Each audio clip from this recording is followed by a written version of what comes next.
2026 தேர்தல் அந்த வெற்றிக்கான விளைச்சலுக்காக தான் வந்து இன்று கலைகள் அகற்றப்பட்டிருக்கின்றன. அதனால் 2026 தேர்தலில் வந்து அமோகமான ஒரு வெற்றியும் விளைச்சலும் அதிமுகவுக்கு கிடைக்கும். அதனால தான் வந்து இந்த சில கலைகள் அகற்றப்பட்டிருக்காங்க அப்படின்னு அவர் சொல்றாரு.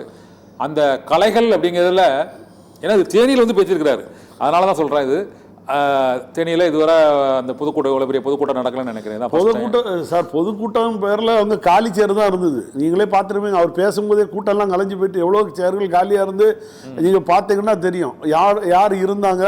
இறங்கி ஓட தான் செய்கிறாரு சார். அவரால் கலைகள் சொல்ற கலை உண்மையிலே கலைகள்லாம் அகற்றப்பட்டு இப்போ விளைச்சல் கிடைக்கும்னு நினைக்கிறீங்களா? என்ன கலையை அவர் பிடிக்கிட்டாரு? நல்ல பாருங்க, என்ன கலையை அவர் பிடிக்கிட்டாரு? அவர் புடுங்கின கலை ஒன்னே 2024 40 தொகுதி டெபாசிட், 7 நாடாளுமன்ற தொகுதி டெபாசிட் காலி, 40 0 வாங்கியிருக்காரு. இந்த கலையை தான் பிடிங்கிருக்காரு. மக்கள் வந்து எடப்பாடி பழனிசாமிங்கிற கலையை பிடிக்கி தூர போட்டாங்க. நீ இந்த அதிமுகவுக்கு தகுதியில் அற்றவன் சொல்லி எடப்பாடி பழனிசாமி ஒரு கலையா நினைச்சு தூரத்தி போட்டாங்க 2024 நாடாளுமன்ற தேர்தல். சார் இன்னொன்று, இப்போதைக்கு ஓபிஎஸ் வந்து பாஜக ஆதரவில் இருக்கிறாரு.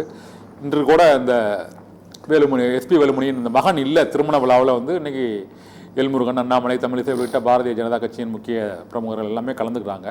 ஆனால் நான் கூட்டணியில் இல்லை, அதிமுக பாஜக கூட்டணியில் நாங்கள் எப்போதும் இணைய மாட்டோம்னு ஜெயக்குமார் சொல்லிட்டு இருக்கிறாரு. அது மாதிரி முன்னாள் அமைச்சர் ஜெயக்குமார் சொல்லிட்டு இருக்காரு. மற்றவங்களும் சொல்றாங்க. உண்மையிலே பாஜகவோட அவங்க வந்து கூட்டணியில் 2026 இருப்பாங்க இருக்க மாட்டாங்க என்ன நினைக்கிறீங்க சார்? அந்த நிகழ்வுல அண்ணாமலை வாராரு. அத்தனை முன்னாள் அமைச்சர்களும் எழும்பி நின்று கையை பிடிச்சி கும்பிடுறாங்க. நான் தொலைக்காட்சியில எல்லாம் பார்த்தேன். இன்று அந்த எஸ்பி வேலுமணியோட திருமண நிகழ்ச்சியில அண்ணாமலை வரும்போது அவ்வளவு முன்னாள் அமைச்சர்கள் எந்திரிக்கிறாங்க. அவ்வளவு பேர் எழும்பி, செங்கோட்டையன், தங்கமணி, அவர் தங்கமணி அண்ணன், அப்புறம் பாக்குறோம். அந்த காட்சிகளையும் பாக்குறோம். அந்த காட்சிகளை நீங்க பாருங்க. அண்ணாமலையை கையை பிடிச்சி கும்பிடுறாங்க. வந்துட்டீங்களான்னு கேட்கிறாரு. நத்த விஸ்வநாதன், எல்லாம் பெரிய பெரிய தலைவர்கள். நான் ஒரே ஒரு கேள்வி, உங்க பொதுச் செயலாளர் அங்கீகாரத்தில் இருக்கிற எடப்பாடி பழனிசாமிய இதே அண்ணாமலை தற்குறின்னு சொல்லியிருக்காரு. தற்குறி.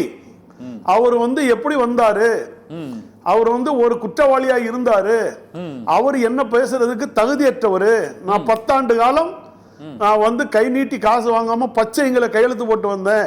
இவரை மாதிரி நான் தவழ்ந்து போனவர் அல்ல அப்படின்னு சொன்ன அண்ணாமலை, நீங்க அத்தனை பேரும் கையெடுத்து கும்பிட்டு, அண்ணாமலையை கையெடுத்து கும்பிட்டு, இருகரம் கும்பிட்டு வணங்குறீங்க, வாங்க வாங்கன்னு கும்பிடுறீங்க.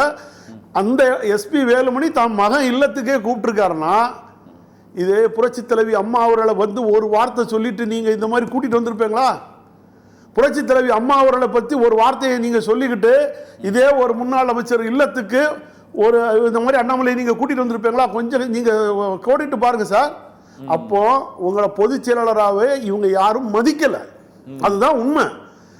நீ எப்பவும் இது ஃபீஸ் போற பல்பு, இது ஒரு பேச்சை நம்ம கேட்க வேண்டாம் ஆங்கிறதுனால தான் அவங்க வந்து ஒரு கூட்டணி அமைக்க வியூகத்தை தனியாக புறப்பட்டாங்க. அதில் அண்ணன் செங்கோட்டையன் இருக்காரு, தங்கமணி அண்ணன் இருக்காரு, வேலுமணி அண்ணன் இருக்காரு. எல்லாருமே அவரோட இல்ல திருமணம் அதிமுகவுக்கு ஒரு திருப்பு முனை தான். இதுல இருந்து நீங்க தெரிஞ்சுங்க, எடப்பாடி பழனிசாமி தன்னிச்சு விடப்படுவாரு. எடப்பாடி பழனிசாமி இல்லாமல் ஒரு அதிமுக உருவாகுங்கிறத இது இன்னைக்குடைய கல்யாண நிகழ்வே காட்டி கொடுக்குது. ஏன்னா எடப்பாடி பழனிசாமி தற்கொலை சொல்லியாச்சு சார். நீங்க எப்படி சார் நீங்க போவீங்க? அதாவது மறைந்த முதலமைச்சர்கள் ஜெயலலிதாவையோ எம்ஜிஆரையோ அவர் அப்படி குறிப்பிட்டிருந்தால் வந்து அவர்கள் இருக்கும் காலத்தில் இது போன்ற ஒரு நிகழ்வு நடந்திருக்காதீங்க. இப்போதைக்கு கொஞ்சம் இந்த அரசியல் சூழ்நிலைகள், என்ன அரசியல் சூழ்நிலை, ஒரு கல்யாண வீட்டுக்கு வராங்க சார். ஒரே ஒரு வார பத்திரிகை அம்மாவை தவறா பேசுனதுக்கு அந்த வார பத்திரிகை நாங்க தமிழ்நாடு முழுக்க காலி பண்ணணும். அது ஓகே. அது இந்த வார பத்திரிகைக்கு நாங்க எந்த இதுக்குமே போக கூடாம இருந்தோம். அதுதான் அதிமுக தொண்டை, உணர்வுள்ள தொண்டை.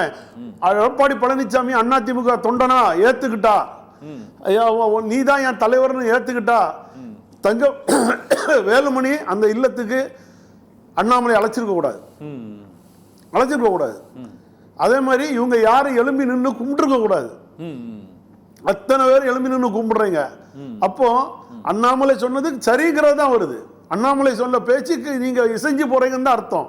அப்ப எடப்பாடி பழனிசாமி இதை விட வேற மாதிரி சொல்லலாம். அவர் புதிய நிகழ்ச்சிகள் எல்லாமே எம்ஜிஆர் ஜெயலலிதாக்கு அப்புறம் எடப்பாடி பழனிசாமி படங்கள் மற்றும் இந்த ஃபிளக்ஸ் பேனர்கள் தான் வந்து ஒட்டப்படுது,